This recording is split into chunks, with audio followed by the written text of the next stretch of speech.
Good morning, students. So, in the last lecture, we have learned about what is soil, how the soil is formed, types of soil, the components of soil. Okay, now we are going to learn about soil erosion. Soil erosion क्या होता है? Natural factors की वजह से, जैसे कि ज़्यादा हवा चलने की वजह से, ज़्यादा बारिश की वजह से या ज़्यादा तेज़ गति से पानी के बहने की वजह से जो सॉइल की टॉप लेयर होती है वो ब्लोन अवे हो जाती है या वॉश्ड अवे हो जाती है बिकॉज ऑफ दीज फैक्टर. तो the removal of top fertile soil by wind, water और other factors is known as soil erosion. ठीक है, जो टॉप फर्टाइल सॉइल का बह जाना या रिमूव हो जाना बिकॉज ऑफ विंड, वाटर और other factors, it is known as the soil erosion. इस पिक्चर में आप देख सकते हैं किस तरीके से सॉइल इरोजन हुआ है, राइट. इसकी सॉइल इरोजन की वजह से क्या होता है, जो सॉइल की फर्टिलिटी होती है वो खो जाती है. ठीक है, there is a loss of soil fertility. इस वजह से जो फार्मिंग के लिए जो लैंड होती है वो बिल्कुल ही अनसूटेबल हो जाती है. अगर फार्मिंग के लिए लैंड ही नहीं रहेगा तो there will be no food availability, right. तो अब हम देखेंगे कि सॉइल इरोजन होने के क्या क्या कारण हो सकते हैं. What are the factors responsible for soil erosion. First is, as I said earlier, water. ठीक है, water causes soil erosion in two ways, due to rain और due to running water bodies. मतलब बहता हुआ पानी या फिर ज़्यादा हैवी रेनफॉल्स की वजह से भी टॉप सॉइल रिमूव हो जाती है.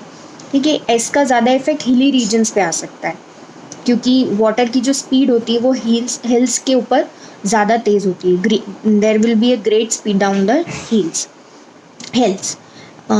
इसकी वजह से जो न्यूट्रिएंट रिच सॉइल होती है वो बह जाती है और जो लैंड होती है वो बैरन रह जाती है. ठीक है, so what are the two factors water causes soil erosion in two ways, due to rain and due to heavy running water bodies. Got it? The next factor is deforestation. As you have studied and as you have seen that there is a excessive cutting of trees. जो ज़्यादा पेड़ों का कटना होता है, excessive cutting of trees होती है जिसे डिफॉरेस्टेशन कहा जाता है. ये भी एक कारण है सॉइल इरोजन होने का, राइट. क्या होता है, जो रूट्स ऑफ ट्रीज होती हैं वो सॉइल को बहुत स्ट्रांगली, फर्मली होल्ड करके रखती हैं, राइट. जो बड़े बड़े ट्रीज होते हैं they hold the soils. But जब ट्रीज ही नहीं रहेंगे तो वहाँ पर क्या होगा, वो एरिया बिल्कुल खाली होगा, सॉइल बिल्कुल लूज होगी and they can be easily taken away by the wind और वाटर, राइट. पेड़ ही नहीं होंगे तो that land will be empty and soil can be removed easily from that place. ठीक है, तो हमारा सेकेंड रीज़न क्या हो गया, that is a deforestation. Other causes में आ गया हमारा विंड आ गया, जैसे कि मैंने बोला स्पेशली इन डेजर्ट एरियाज जहाँ पर जो बहुत तेज़ हवाएं चलती है, they carry a lot of sand with them, right. इसके अलावा अगर हम बात करते हैं अदर कॉजेज़ की तो इसमें आते हैं हमारे ओवर ग्रेजिंग. यहाँ पर एक पिक्चर में आपको ओवर ग्रेजिंग दिखाया हुआ है. ओवर ग्रेजिंग का मतलब क्या होता है कि जहाँ पर ज़्यादा मात्रा में जो जानवर होते हैं उनको छोड़ दिया जाता है चरने के लिए, that is the over grazing by sheep and cattle. ठीक है, this also results in soil erosion. इसके अलावा और भी रीजंस हो सकते हैं जैसे कि फॉरेस्ट फायर्स, जैसे कि अभी आपने सुना होगा अमेजोन फॉरेस्ट फायर के बारे में, या फिर अभी ऑस्ट्रेलिया में जो फायर हुआ था. They also destroy the plants and this will lead to obviously to soil erosion, right. These are the other causes of soil erosion. So what we have learned, what is the soil erosion, then what are the causes of soil erosion, in which water, wind, deforestation, forest fires, overgrazing, these all comes. Okay, let's move to soil conservation, कि हम कैसे soil को बचा सकते हैं, क्योंकि it is a important natural resource for sustaining life on the earth, right. तो ये हमारी रिस्पॉन्सिबिलिटी बन जाती है कि हम सॉइल को प्रिजर्व करें, right. So the protection of soil and its prevention against erosion is known as soil conservation. Soil को बचाना, उसको प्रिवेंट करना सॉइल इरोजन होने से, वहाँ पर उसे क्या कहा जाता है, soil conservation. Okay, there are various methods, but the foremost important method is planting trees. हमें ज़्यादा से ज़्यादा पेड़ पौधे लगाने चाहिए, because it is the cheapest and most effective way of soil conservation. ये सबसे ज़्यादा चीपेस्ट वे है, सस्ता है, और सबसे ज़्यादा इफ़ेक्टिव वे है सॉइल कंजर्व करने का, right. So what is the foremost important way of soil conservation, which is by planting trees। ठीक है, आप ये एक एक्टिविटी करके भी देख सकते हैं। अगर आप सिर्फ एक ट्रे में सॉइल रखें, मिट्टी रखें, उसको पंखे के नीचे रखेंगे तो सॉइल बहुत आसानी से उड़ने लगेगी। पर उसी सॉइल में अगर प्लांट लगे हों, छोटे छोटे प्लांट्स लगे हों, और उस ट्रे को आप अगर किसी पंखे के नीचे रखेंगे तो वहाँ से सॉइल इतनी आसानी से ब्लोन अवे नहीं होगी।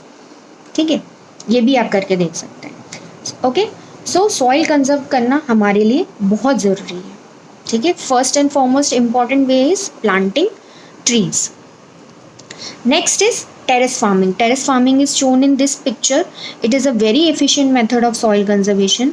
Hilly regions में ज़्यादातर ये किया जाता है, जहाँ पर steps के according यहाँ पर फार्मिंग की जाती है, इन विच प्लांट्स आर ग्रोन। तो इससे क्या होता है कि जो वॉशिंग डाउन होता है सॉइल का वो कम हो जाता है। ठीक है, this is the method of terrace farming. Next is building dams. अगर डैम्स बने होंगे तो वाटर की स्पीड पर कंट्रोल किया जा सकेगा, जितना अमाउंट चाहिए फ्लोइंग वाटर का उतना ही प्रोवाइड किया जाएगा।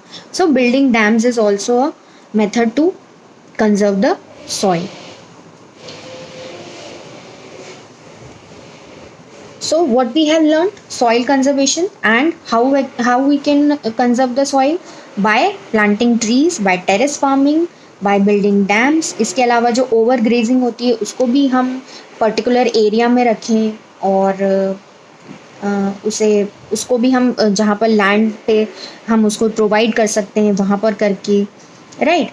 सो इस तरीके से भी हम ओवर ग्रेजिंग को रोक कर भी हम सॉइल को कंजर्व कर सकते हैं। Now let's move to the last part, which is the tetanus.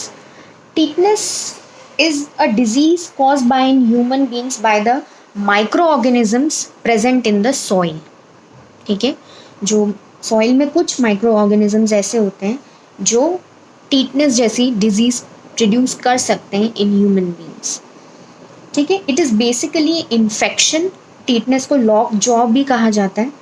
It is basically an infection that affects the nervous system and leads to severe stiffening of the body। Stiffening का मतलब होता है hardening of the body, right? So it is caused by a bacterium। Bacteria की वजह से होता है tetanus। It is caused by a bacterium। It occurs all over the world। यहाँ पर एक example दिखा रखा है in which that in boy are suffering from tetanus। जो इसके स्पोर्स होते हैं ये एनवायरनमेंट में पाए जाते हैं, usually in soil, dust and animal waste. ठीक है, और ये जो बैक्टीरिया होता है ये ह्यूमन बॉडी में किसी ओपन कट से या वूंड से एंटर करता है ह्यूमन बॉडी में, और जब ये ह्यूमन बॉडी में एंटर करता है तो ये एक पावरफुल नर्व पॉइजन सा डेवलप करता है, जो पॉइजन आपकी पूरी बॉडी में स्प्रेड होने के बाद स्प्रेड होता है, specially in the spinal cord, and इससे पैरालिसिस की शिकायत हो सकती है, स्टिफनिंग हो सकती है बॉडी में in the various muscles of the body. ठीक है, ये इसके जो सिम्टम्स होते हैं ये 10 से 12 दिन, जब आपको इन्फेक्शन होता है उसके 10-12 दिन में इफ़ेक्ट करना शुरू करते हैं, और इसके सिम्टम्स में आपको हेडेक हो सकता है, मसल कॉन्ट्रैक्शन हो सकता है, स्टिफ जॉ हो सकती है, और अगर इसकी समय पर अगर इसका क्योर नहीं होता है it can also cause death of the person. Okay, so it is always said that prevention is always better than cure। so कुछ तरीके दिए गए हैं यहाँ पे जिससे टीटनेस से बचा जा सकता है। जो बच्चे होते हैं, चिल्ड्रन होते हैं, उनको टीटनेस का इंजेक्शन बचपन में ही दे दिया जाता है, कॉल्ड DPT। इस इंजेक्शन को, इस वैक्सीन को कहा जाता है DPT। इसके अलावा प्रॉपर क्लीनिंग, अगर आपको कहीं चोट लगती है, कट लगता है, तो कहा जाता है ना उसकी अच्छे से क्लीनिंग करनी चाहिए, एंटीसेप्टिक सोल्यूशन लगाना चाहिए, राइट, एंटीबायोटिक लेनी चाहिए। इससे क्या होता है कि इन्फेक्शन होने से हम बच सकते हैं। ठीक है, इसके अलावा अगर आपको कोई स्किन इंजरी हुई है तो भी टिटनेस का इंजेक्शन दिया जाता है, जिससे आपको कोई इन्फेक्शन ना हो। Okay, so it is the end of your chapter. Read about it and then we will solve the question answers.